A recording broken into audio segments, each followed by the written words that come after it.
बहुत समय पहले की बात है। एक साहूकार के 7 बेटे और उनकी एक बहन करवा थी। सभी सातों भाई अपनी बहन से बहुत प्यार करते थे, यहाँ तक कि वे पहले उसे खाना खिलाते और बाद में स्वयं खाते थे। एक बार उनकी बहन ससुराल से मायके आई हुई थी।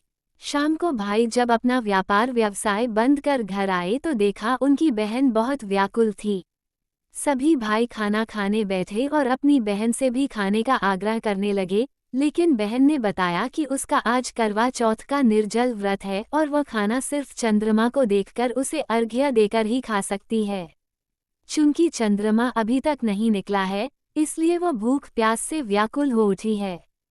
करवा चौथ पूजन सबसे छोटे भाई को अपनी बहन की हालत देखी नहीं जाती और वह दूर पीपल के पेड़ पर एक दीपक जलाकर चलनी की ओट में रख देता है। दूर से देखने पर वो ऐसा प्रतीत होता है कि जैसे चतुर्थी का चांद उदित हो रहा हो।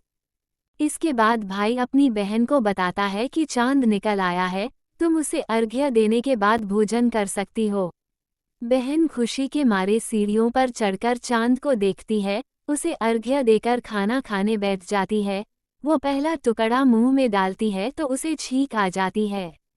दूसरा टुकड़ा डालती है तो उसमें बाल निकल आता है और जैसे ही तीसरा टुकड़ा मुंह में डालने की कोशिश करती है तो उसके पति की मृत्यु का समाचार उसे मिलता है।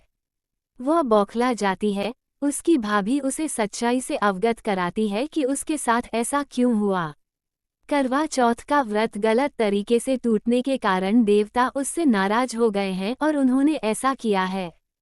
सच्चाई जानने के बाद करवा निश्चय करती है कि वो अपने पति का अंतिम संस्कार नहीं होने देगी और अपने सतीत्व से उन्हें पुनर्जीवन दिलाकर रहेगी।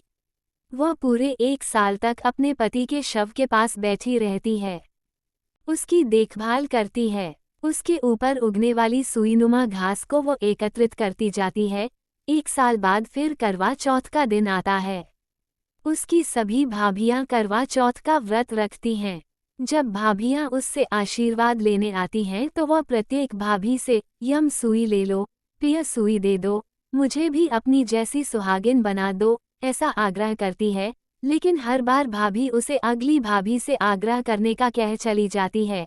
इस प्रकार जब छठे नंबर की भाभी आती है तो करवा उससे भी यही बात दोहराती है। ये भाभी उसे बताती है कि चूंकि सबसे छोटे भाई की वजह से उसका व्रत टूटा था, अतः उसकी पत्नी में ही शक्ति है कि वह तुम्हारे पति को दोबारा जीवित कर सकती है। इसलिए जब वह आए तो तुम उसे पकड़ लेना और जब तक वह तुम्हारे पति को जिंदा न कर दे, उसे नहीं छोड़ना।